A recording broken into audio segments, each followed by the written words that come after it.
Hello viewers, welcome back to Suman TV. ప్రస్తుతం మనతో పాటు ఉన్నారు Edunine career guidance Venugopal Reddy గారు. సార్తో మాట్లాడదాం.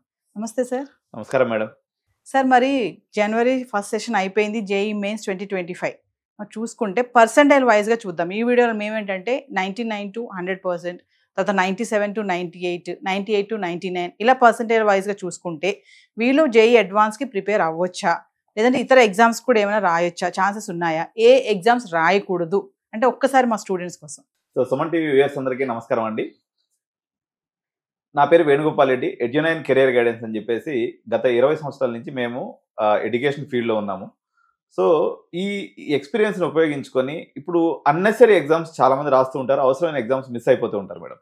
సో ఇప్పుడు 99 to 100% వచ్చిందంటే మీరు చాలా హార్డ్ వర్క్ చేసి, దాదాపు 7th క్లాస్ నుంచి మొదలుపెట్టినటువంటి మీ జర్నీ 5 సంవత్సరాల పాటు వీళ్ళు హార్డ్ వర్క్ చేసిన తర్వాత మీకు మంచి పర్సెంటేజ్ వస్తే ఈ వీడియో చూస్తున్నట్టు. ఎందుకంటే 97 to 100 వరకు మనం చేస్తున్నాం కాబట్టి వీళ్ళందరూ కూడా మంచి స్టూడెంట్సే. సో వీళ్ళు ఎటువంటి ఎగ్జామ్స్ రాయాలి, ఇప్పుడు వీళ్ళందరికీ కూడా న్యాచురల్గా వాళ్ళు ప్రిపేర్ కావాల్సినటువంటి ఎగ్జామ్ వచ్చేసి 99 to 100% వచ్చేసి సెకండ్ స్పెల్ రాయాల్సిన అవసరం లేదు మేడం మళ్ళీ. ఓకే. ఎందుకంటే ఇప్పుడు ఇక్కడ సిఎస్సి యొక్క కట్ త్రూట్ కాంపిటీషన్ ఇప్పుడు మనం తీసుకున్నప్పుడు చాలా టాప్ 10 ఎన్ఐటీస్లో 99.9, 99.8, 99.5 ఈ పర్సెంటేజ్ దగ్గర సిఎస్సి కానీ సిఎస్సిఎంఎల్ కట్ అయిపోతుంది. సో మీరు ఎడ్జ్లో ఉన్నప్పుడు, మీకు అడ్వాన్స్ మీద అంబిగ్యూటీ ఉన్నప్పుడు ఆ 0.5% పెంచుకునే దానికి జేఈ సెకండ్ స్పెల్ అనేది రాయండి. అదర్వైజ్ మీకు ఏదైనా రిజర్వేషన్ కేటగిరీస్ ఉన్నప్పుడు అట్లా ఏదైనా పాసిబిలిటీ ఉంటే మాత్రం మీరు అయిపోయేసి జేఈ అడ్వాన్స్కి ప్రిపేర్ అవ్వడం అనేది ఫస్ట్ మెథడ్. కానీ ఈ ఎగ్జామ్స్ కాకుండా ఏమేమి exams central government related institution సంబంధించి ఏ ఎగ్జామ్స్ రాయాలి, అదేవిధంగా ప్రైవేట్ ఇన్స్టిట్యూషన్ సంబంధించి ఏం ఎగ్జామ్స్ రాయాలని మనం ప్రత్యేకంగా చూసినప్పుడు 99 to 100% ఉన్నటువంటి వాళ్ళు రాయాల్సినటువంటి తప్పనిసరిగా ఒక 5 ఎగ్జామ్స్ మనం కన్సిడర్ చేద్దాం మేడం. ఇందులో మొట్టమొదటి వచ్చేసి చెన్నై మ్యాథమెటికల్ ఇన్స్టిట్యూట్ అని ఒకటి ఉంటుంది మేడం. ఓకే. సో ఇది చాలా ప్రీమియర్ ఇన్స్టిట్యూట్ మ్యాథ్స్కి, ఎందుకంటే ఈరోజు ఆర్టిఫిషియల్ ఇంటెలిజెన్స్ యుగంలో మ్యాథమెటిక్స్ యొక్క ఇంపార్టెన్స్ చాలా పెరిగిపోయింది అనమాట. దానివల్ల మ్యాథ్స్ అండ్ కంప్యూటింగ్కి ఈరోజు చాలా ఆపర్చునిటీస్ ఉన్నాయి. అదేవిధంగా డేటా సైన్స్ వల్ల స్టాటిస్టిక్స్ కూడా చాలా ప్రాముఖ్యత పెరిగిపోయింది. కాబట్టి ఎవరైతే మ్యాథ్స్ బాగా ఇంక్లైన్ ఉంటారో, మ్యాథ్స్కి సంబంధించినటువంటి అప్లైడ్ మ్యాథమెటిక్స్ సంబంధించి ఎవరైతే ఇంక్లైన్ ఉంటారో వాళ్ళు ప్రధానంగా రాయవలసినటువంటి ఎగ్జామ్ చెన్నై మ్యాథమెటికల్ ఇన్స్టిట్యూట్కి సంబంధించినటువంటి ఎగ్జామ్ మేడం. దీన్ని సిఎంఐ ఇన్స్టిట్యూట్ అంటారు. ఈ ఎగ్జామ్ తప్పనిసరిగా వాళ్ళు రాయవలసి ఉంటుంది. ఎందుకు నేను చెప్తున్నాను అన్నట్లయితే మేడం, ఒక సిఎంఐ ఈక్వలెంట్ ఒక ఐఐటి. సో మీకు వచ్చినటువంటి ప్రజెంట్ స్కోర్ వచ్చేసి ఎన్ఐటికి సంబంధించినటువంటి స్కోరే. అంటే మీ యొక్క ఐఐటి యొక్క సీట్ అనేది ఇంతవరకు కన్ఫర్మ్ కాలేదు. మీరు అడ్వాన్స్ రాయాలి, దాంట్లో ర్యాంక్ తెచ్చుకోవాలి, దాని తర్వాత విషయం అది. So CMI exam one of the exam madam. Second institute వచ్చేసి సెకండ్ ఎగ్జామ్ మనం తీసుకున్నప్పుడు Indian statistical institute madam, ISI అంటారు. సో ఇది కూడా ఈరోజు డేటా సైన్స్ మనం ఎప్పుడైనా గుర్తుపెట్టుకోవాల్సింది ఏంటంటే మేడం, 3 రకాలైనటువంటి డివిజన్స్ అనమాట ఇప్పుడు ఫేమస్గా నడుస్తున్నటువంటి. ఒకటి డేటా అనలిటిక్స్, 2 డేటా సైన్స్, 3 వచ్చేసి artificial intelligence and machine learning, 4వది వచ్చేసి artificial intelligence and data science together. ఇట్లా 4 బ్రాంచ్లు ఉన్నాయి. కాబట్టి ఐఎస్ఐ ఎగ్జామ్ కూడా చాలా ఇంపార్టెంట్. ఎందుకంటే ఈరోజు డేటా సైంటిస్ట్ అవ్వాలి అన్నట్లయితే వాళ్ళు statistical probability and statistics subject మీద చాలా కమాండ్ అవసరం ఉందన్నమాట. సో దీనికోసంగా ఎంటైర్ భారతదేశంలో ఉన్నటువంటి ఏకైక ఇన్స్టిట్యూట్ వచ్చేసి ISI, Indian statistical institute madam. ఇది కాకుండా మనకు ఒక 7 ఐజర్స్ ఉన్నాయి మేడం. ఐజర్ అంటే సైన్స్ రీసెర్చ్ సంబంధించినటువంటి ఇన్స్టిట్యూట్స్ అనమాట. దీని యొక్క ఎగ్జామ్ పేరు వచ్చేసి ఐఐటి 2025 అంటారు అనమాట. ఈ ఐఐటి 2025 అంటే మీనింగ్ ఏంటంటే ఐజర్ యాప్టిట్యూడ్ టెస్ట్. దీన్నే షార్ట్గా ఐఐటి 2025 అంటాం మేడం. సో ఈ ఎగ్జామ్ ఒకటి తప్పనిసరిగా రాయాలి. ఇది కాకుండా మనకి తీసుకున్నప్పుడు నైజర్ అని ఇంకోటి ఉంటుంది మేడం. నైజర్ అంటే ఇది కూడా సైన్స్ సంబంధించినటువంటి రీసెర్చ్ ఇన్స్టిట్యూట్. ఈ నైజర్కి సంబంధించినటువంటి ఎగ్జామ్ పేరు వచ్చేసి నెస్ట్ అంటారు మేడం, NEST నెస్ట్. ఈ ఎగ్జామ్ కూడా పిల్లలు తప్పనిసరిగా అటెంప్ట్ చేయాలి. నేను చెప్తున్నటువంటి ఈ యొక్క కేటగిరీలో ఉన్నటువంటి టాప్ మోస్ట్ మెరిటెడ్ పిల్లలు ఎవరైతే ఉన్నారో, సార్ మరి ఎందుకు మాకు ఆల్రెడీ ఎన్ఐటి వస్తుంది కదా, మేము ఈ ఇన్స్టిట్యూట్స్ని ఎందుకు రాయాలి అనుకున్నప్పుడు సింపుల్ లాజిక్ మేడం. ఇప్పుడు మీరు అందరూ కూడా స్టాటిస్టిక్స్ చూస్తున్నారు. ఎన్ఐటీస్ యొక్క ప్లేస్మెంట్ పర్సంటేజ్ ఏదైతే ఉందో ఒక 60 to 75% పడిపోయింది. వేరేది ఇప్పుడు నేను చెప్పినటువంటి ఇన్స్టిట్యూట్స్ యొక్క ప్లేస్మెంట్ పర్సంటేజ్ అనేది 100% ఉంది మేడం. ఓకే. సో వీటిలో ఇప్పుడు ఉదాహరణకు ఐఏసిఎస్ కోల్కతా అని ఇంకోటి ఉంది. ఇది కూడా 1920లో అంటే స్వతంత్రానికి ముందు పెట్టినటువంటి ఇన్స్టిట్యూట్. సో ఈ ఇన్స్టిట్యూట్స్లో 100% ఎంప్లాయబిలిటీ ఉంటుంది. ఇది కాకుండా నేను ఒక సీక్రెట్ టిప్ చెప్తున్నాను మేడం. మామూలుగా అంటే వేణుగోపాల్ రెడ్డి మొదటి నుంచి ఏంటంటే కమర్షియల్గా మాట్లాడతారనే ఒక చెడ్డ పేరు కూడా ఉంది. అంటే నా దృష్టిలో ప్రతి ఒక్కటి ఆర్థిక సంబంధాలే, మనిషి యొక్క సంబంధాలన్నీ ఆర్థిక సంబంధాలు కాబట్టి మనం తీసుకునేటువంటి సర్టిఫికేట్ అంటే మీరు 5 ఏళ్ల పాటు కష్టపడి దీనికోసం చేంజ్ చేసిండ్రు. మార్నింగ్ 7 గంటల నుంచి 10 గంటల దాకా ప్రెషర్ కుక్కర్లో ఉండి మీరు ఈ విజయాన్ని సాధించారు అంటే మీకు ఒక ఆలోచన ఏంటి, మీ యొక్క పేదరికాన్ని దాటి ముందుకెళ్లాలని కానీ లేకపోతే జీవితంలో ఏదైనా సాధించాలనేటువంటి ఒక ఆశయంతో మీరు ఇక్కడ చదివచ్చారు కదా. ఈ ఇన్స్టిట్యూట్లో చదివినందువల్ల మానిటరీ వాల్యూ అంటే ఇప్పుడు ఉదాహరణకి అంటే ఒక తెలంగాణ స్టేట్లో ఒక టాప్ కాలేజ్ తీసుకున్నప్పుడు దాని యొక్క మానిటరీ వాల్యూ ప్రైవేట్ సెక్షన్ తీసుకున్నప్పుడు ఒక 30 లక్షలు ఉంటుంది మేడం. అదేవిధంగా ఎన్ఐటి యొక్క టాప్ 5లో వచ్చింది, మీకు ఎన్ఐటి వరంగల్లో సీట్ వచ్చింది, దాని యొక్క మానిటరీ వాల్యూ ఎంత అంటే 1 కోటి రూపాయలు మేడం. ఇప్పుడు నేను చెప్పినటువంటి 5 ఎగ్జామ్స్లో మీరు కంప్లీట్ చేసుకుని ఉదాహరణకి ఐఏఎస్సి బెంగళూరు మీకు వచ్చింది అనుకోండి, మీకు దాని యొక్క మానిటరీ వాల్యూ 10 కోట్లు మేడం. 10 కోట్లు. కానీ 10 కోట్లు కూడా మీరు ఆశపడాల్సిన అవసరం లేదు. నేను మీకు 100 కోట్ల టిప్ ఒకటి చెప్తాను మేడం. యాక్చువల్గా ఇప్పుడు నేను చెప్పినటువంటి 5 ఇన్స్టిట్యూట్స్ ఏదైతే ఉన్నాయో, ఐఏఎస్సీస్ కానీ, అదేవిధంగా సిఎంఐ కానీ, ఐఎస్ఐ కానీ, నైజర్స్ కానీ, అదేవిధంగా ఐఏఎస్టీ, ఇది అడ్వాన్స్లో వస్తుంది యాక్చువల్గా, మనం అప్పుడు చెప్తాను నేను. ఈ ఇన్స్టిట్యూట్లో చదివితే మీరందరూ అక్కడ ప్లేస్మెంట్ రికార్డు పోయి చూసినప్పుడు ఐఏఎస్సి బెంగళూరు అనేది రీసెర్చ్ చాలా ఫేమస్ ఇన్స్టిట్యూట్ అనమాట. సార్ మాకు మంచి అమెజాన్ కంపెనీలో పోతే 1 కోటి రూపాయలు ప్యాకేజ్ ఇస్తున్నారు సార్, మేము ఎందుకు ఐఏఎస్సికి వెళ్ళేసి 2 లక్షలకు 3 లక్షల జీతానికి పనిచేయాలనేది పిల్లల క్వశ్చన్. ఇది చాలా అమాయకత్వంతో కూడుకున్నటువంటి క్వశ్చన్ మేడం. ఎందుకంటే ఇప్పుడు ఐఏఎస్సి బెంగళూరులో మీరు కానీ బిఎస్ కానీ లేకపోతే బీటెక్ కానీ చదివితే వాడు స్ట్రైట్ అవే ఐవీ లీగ్ కాలేజెస్ని టచ్ చేయొచ్చు madam. Sir ivy league college అంటే ఏందో మాకు తెలియదు, మీకు తెలియాల్సిన అవసరం లేదు, నేను మీకు అర్థమయ్యేటువంటి పరిభాషలో దాని వాల్యూ 100 కోట్లు. అంటే మీరు చదివి ఇప్పుడు మీరు ఎన్ఐటీలో జాబ్ వచ్చింది, మీరు ఒక 10 ఏళ్ళు 20 ఏళ్ళు సర్వీస్ చేస్తే మీకు మ్యాక్సిమం మిగిలిసగలిగితే ఒక 20 కోట్లు మిగిలిస్తారు అన్ని ఖర్చులు పోను. కానీ మీరు ఐఏఎస్సిలో సీట్ వచ్చిన తర్వాత 4 సంవత్సరాలు మీరు అదే ఎఫర్ట్ పెట్టి ఇప్పుడు పెట్టినంత ఎఫర్ట్ పెట్టుకొని చదివితే మీరు స్ట్రైట్ అవే ఐవీ లీగ్ కాలేజ్కి వెళ్తారు. అంటే హార్వర్డ్, ఆక్స్ఫర్డ్, కాలిఫోర్నియా యూనివర్సిటీ, లేకపోతే ప్రూడే యూనివర్సిటీ, అంటే పెద్ద పెద్ద universities top level ivy league colleges ఏదైతే ఉన్నాయో, ఇలియానిస్ యూనివర్సిటీ, ఇటువంటి పెద్ద యూనివర్సిటీలో కానీ మీరు సీట్ కానీ పొందగలిగినట్లయితే రీసెర్చ్లో దాని యొక్క value of that certificate it self is 100 crores. అంటే మనం తర్వాత ఉద్యోగం వచ్చిన తర్వాత జీతం రూపంలో సంపాదించేది నేను అంటలేదు, కోర్సులోనే 100 కోట్లు అనమాట. సో కాబట్టి మీరు ఇప్పుడు దాకా కష్టపడి చదివి 6 సంవత్సరాల్లో 10 కోట్లు సంపాదించారు కదా, ఈ చిన్న టిప్ని వీళ్ళు వాడుకున్నట్లయితే 100 కోట్లు సంపాదించుకోవచ్చు. మోరోవరు దీని యొక్క టెన్యూర్ ఎంత, బీటెక్ ఒక 4 సంవత్సరాలు, ఎంఎస్సి లేకపోతే ఎంటెక్ ఒక 2 సంవత్సరాలు, ఒక 4 ఏళ్ళు పిహెచ్డి. అంటే మీరు జాయిన్ అయిన తర్వాత 7 సంవత్సరాల్లో మీరు 100 కోట్ల రూపాయల మార్కులోకి వెళ్ళిపోతారు. సో దాని తర్వాత మీ యొక్క జనరేషన్ మొత్తం షిఫ్ట్ అయిపోతుంది. మోరోవర్ ఈ యొక్క రూట్లో ఎక్కడా వీళ్ళకి రెసిషన్ అనే మాట కానీ, ఏ యొక్క హికప్స్ కానీ, లేకపోతే వాళ్ళ యొక్క కోర్ కష్టపడి చదివినటువంటి డిపార్ట్మెంట్ నుంచి పక్కకు పోయేసి హెచ్ఎఫ్టీ లాంటి క్వాంటమ్ కంపెనీస్ పనికిమాల కంపెనీస్లో పనిచేయాల్సిన అవసరం కానీ రాదు. కాబట్టి ఈ 5 ఎగ్జామ్స్ మిస్ చేయరు. కమింగ్ టు 98 to 99% పర్సెంటేజ్ చూసుకుంటే ఇక్కడ వీళ్ళకి ఇంకొక చిన్న టిప్ కూడా ఉంది మేడం. వీళ్ళు రాయకూడని ఎగ్జామ్స్ ఇప్పుడు మనం గవర్నమెంట్ సెక్టర్లో చూసాం. మీకు ఓసీ రిజర్వేషన్ ఉంది, బాయ్ ఉన్నారు సార్, ప్రైవేట్ సెక్టార్లో ఇంకేదైనా మాకు మంచి ఆపర్చునిటీస్ ఉన్నాయా అని అనుకున్నప్పుడు బిట్సెట్ ఒక ఎగ్జామ్ రాయవలసి ఉంటుంది మేడం. బిట్సెట్ ఎగ్జామ్ అనే దానికి వాల్యూ ఉంది. ఎందుకంటే మీరు టాప్ 10 ఎన్ఐటీస్ వదిలేసేస్తే, అట్లీస్ట్ టాప్ 5 లేకపోతే టాప్ 7 ఎన్ఐటీస్ వదిలేస్తే 8th పొజిషన్లో బిట్సాట్ వస్తుంది. ఎందుకంటే బిట్సాట్ అనేది మొదటి నుంచి కూడా వాళ్ళు ఆక్స్ఫర్డ్ యూనివర్సిటీతో తర్వాత హార్వర్డ్ యూనివర్సిటీతో టైఅప్ పెట్టుకునేసి ఆ సిలబస్ని ఇంప్లిమెంటేషన్ చేయడం వల్ల ప్రైవేట్ సెక్టర్లో అదంతా. కాబట్టి బిట్సాట్ ఎగ్జామ్ మిస్ చేసుకోవద్దు. మోరోవర్ వాల్యూ పాయింట్ మనం తీసుకున్నప్పుడు టాప్ 10 ఎన్ఐటీస్ కిందకి పోవడం కన్నా కామెడికే ఎగ్జామ్లు కూడా మిస్ చేసుకోవద్దు మేడం. ఇది బెంగళూరులో ఉన్నటువంటి టాప్ 10 కాదు. ఉదాహరణకి ఆర్వీలో మీకు సీట్ వచ్చిందంటే దాని యొక్క monetary value 80 lakhs madam. So మీకు టాప్ 10 కిందకి దిగితే మీ యొక్క సర్టిఫికేట్ వాల్యూ 50 లక్షలు కూడా ఉండదు ఎన్ఐటీలో. అందువల్ల కామెడికే ఒకటి ఎగ్జామ్ రాసుకోవాలి, బిట్సాట్ ఒకటి రాసుకోవాలి. లేదు మీరు మణిపాల్ కూడా తీసేదగ్గ ఎగ్జామ్ ఏం కాదు మేడం, ఇక్కడ వరకు సరిపోతాయి. ఇక్కడ రాయకున్నటువంటి ఎగ్జామ్స్ ఏంటి అన్నట్లయితే మనం లిస్ట్ ఆఫ్ తీసుకున్నప్పుడు వీళ్ళకి ఎంసెట్తో పని లేదు, రాయొద్దు, అన్నెసరీ వేస్ట్ ఆఫ్ టైం. తర్వాత వచ్చేసి ఎల్పియు ఎగ్జాము, లేకపోతే విట్ ఎగ్జాము, ఎస్ఆర్ఎం ఎగ్జాము, ఇటువంటి ఏ ఎగ్జామ్స్ కూడా, శివనాడార్ ఎగ్జాము, ఈ ఎగ్జామ్స్ ఎవరు కూడా మీరు అటెంప్ట్ చేయకూడదు, చేయవలసిన అవసరం లేదు. ప్రాక్టీస్ కోసం కూడా మీరు రాయొద్దు. ఇది 99 to 100%. Coming to 98 to 99 sir, 98 to 99 మధ్య వీళ్ళకి వచ్చినటువంటి సమస్య ఏంటంటే మేడం, పర్టికులర్గా ఓసీ జనరల్లో వీళ్ళకి టాప్ 10 NITsలో సిఎస్సి రాదు. ఇక్కడ వీళ్ళు తెలుసుకోవాల్సినటువంటి విషయం వచ్చేసి బ్రాంచ్ని టిల్ట్ చేసేటువంటి మైండ్ సెట్ని బిల్డప్ చేసుకోవాలి.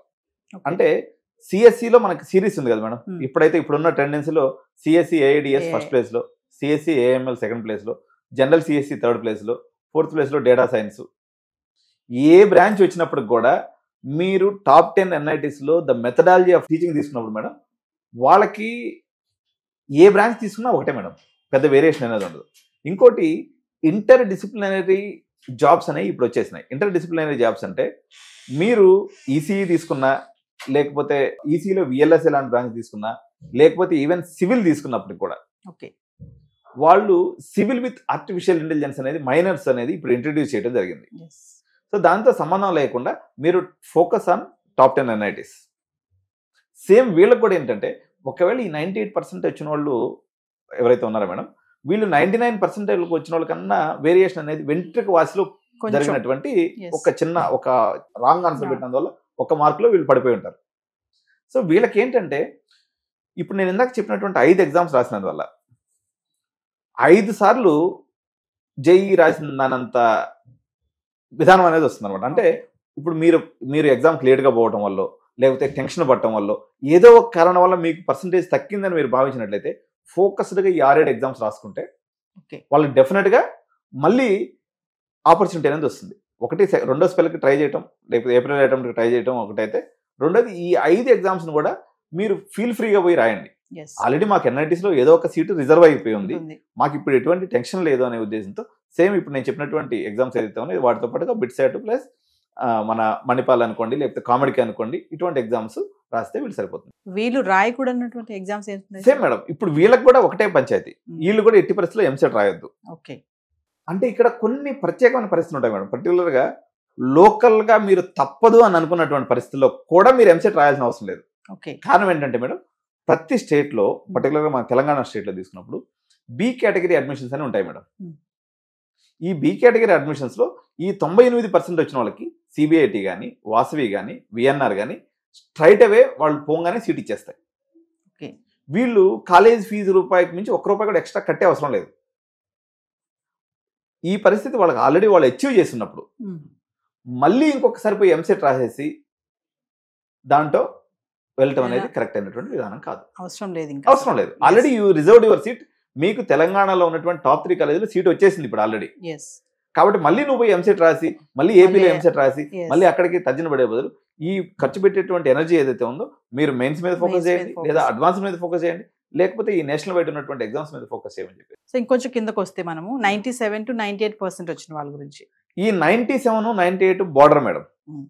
ఇక్కడికి వచ్చేసరికి వీళ్ళు గుర్తించుకోవాల్సినటువంటి మరో విషయం వచ్చేసి NITs తర్వాత IIITs ఉన్నాయి, IIITs తర్వాత GFTIs ఉన్నాయి మేడం. ఇప్పుడు ఎగ్జాంపుల్ ఎట్లా ఉంటుందంటే మేడం, సీరియల్ ఇది.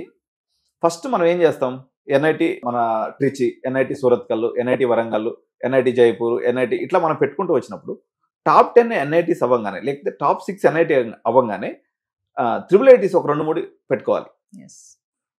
దాని తర్వాత మళ్ళీ రిమైనింగ్ NITs పెట్టుకొని టాప్ 15 వరకు లేకపోతే అట్లా పెట్టుకున్న తర్వాత మళ్ళీ టాప్ 16 తర్వాత NITs తర్వాత వదిలేసేసి మీరు GFTస్కి వెళ్ళిపోవడం మంచిది. దీంట్లో 3 రకాలైనటువంటి ఇన్స్టిట్యూషన్స్ ఉంటాయి మేడం. ఫస్ట్ వచ్చేసి IITs తర్వాత NITs తర్వాత IIITs తర్వాత GFTIs. ఈ పేరుని చాలా మంది పేరెంట్స్ వంకరగా చూస్తున్నారు మేడం. అంటే ఇదేదో మనకు సంబంధించిన సబ్జెక్ట్ కాదు, అసలు మనం ఈ ఫోకస్గా చదవలేదని.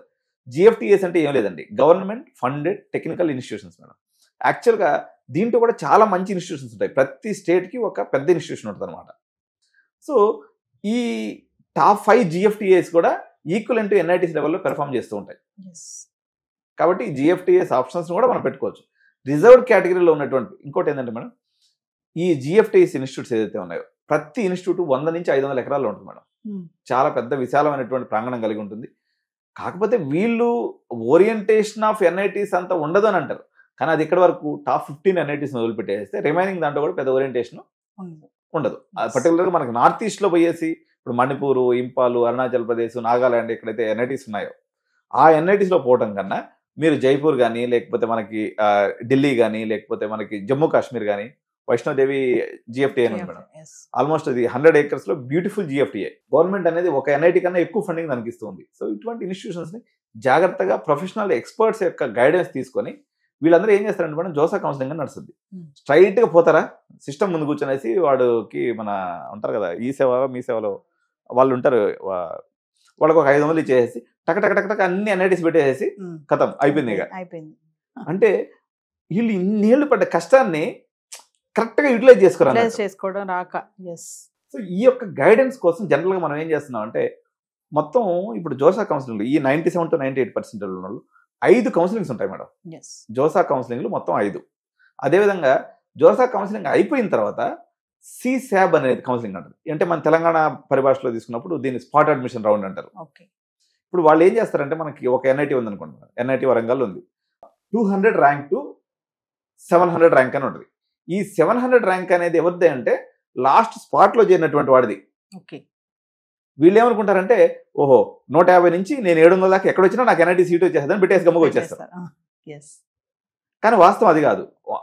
ఆ లాస్ట్ మూమెంట్ లో వాడికి ఒక ఐఐటీలో సీట్ వచ్చేసి వెళ్ళిపోయినటువంటి వాడు ఎవడన్నా ఖాళీ అయితే ఆ టైం దాకా ఈ ఓపిక లాగా ఇంకో దగ్గర పోయి తీసుకొని ఉంటే ఆ ఖాళీ అయినటువంటి సీట్ యొక్క ఆఖరి సీట్ వాల్యూ వచ్చేసి 700. సో అది కరెక్ట్ గా మనం లాజిక్ తెలుసుకోవాలి. ప్రతి ఎన్ఐటి వరంగల్ ఓపెన్ చేయగానే మనకి వాడు opening rank closing rank caste wise గా ఇచ్చేసి ఉంటాయి. ఈ ఓపెనింగ్ ర్యాంక్ అంటే ఓసీలో ఫస్ట్ సీట్ పడ్డ ర్యాంకు, క్లోజింగ్ ర్యాంక్ అంటే సిశాబ్ లో 7వ రౌండ్ లో పడ్డ స్పాట్ అడ్మిషన్స్ యొక్క ర్యాంక్ అనమాట. సో ఇది గుర్తుపెట్టుకోవాలి. వీళ్ళకి కూడా తెలంగాణ ఎంసెట్ లో కానీ అటు ఏపీ ఎంసెట్ లో కానీ ప్లస్ ఎన్ఎఫ్ఎస్సి అని ఒకటి ఉంది madam, national forensic science university. ఈ యొక్క ఎన్ఎఫ్ఎస్సి వాల్యూ తెలియక చాలా మంది దీని యొక్క ఆప్షన్ పెట్టుకోరు. ఈ ఎన్ఎఫ్ఎస్సిలో కూడా వీళ్ళకి డైరెక్ట్ సీట్ వచ్చేస్తుంది. మొత్తం మనకి ఇండియాలో తీసుకున్నప్పుడు 10 ఎన్ఎఫ్ఎస్సిస్ ఉన్నాయి మేడం. మనం ఇప్పటి వరకు తీసుకున్నట్లయితే ఇప్పుడు ఎన్ఐటీస్ కానీ ఐఐటీస్ కానీ ట్రిపుల్ కానీ జిఎఫ్టీస్ కానీ ఇవన్నీ కూడా హెచ్ఆర్డి మినిస్ట్రీ కింద ఉంటాయి. బట్ ఈ ఒక్క ఇన్స్టిట్యూషన్ మాత్రం మినిస్ట్రీ ఆఫ్ హోమ్ డిపార్ట్మెంట్ కింద ఉంటుంది అనమాట. అంటే ఎవరైతే మన హోమ్ మినిస్ట్రీ ఉందో అమిత్ షా ఉన్నాడో వాళ్ళ కింద ఇది ఉంటుంది అనమాట.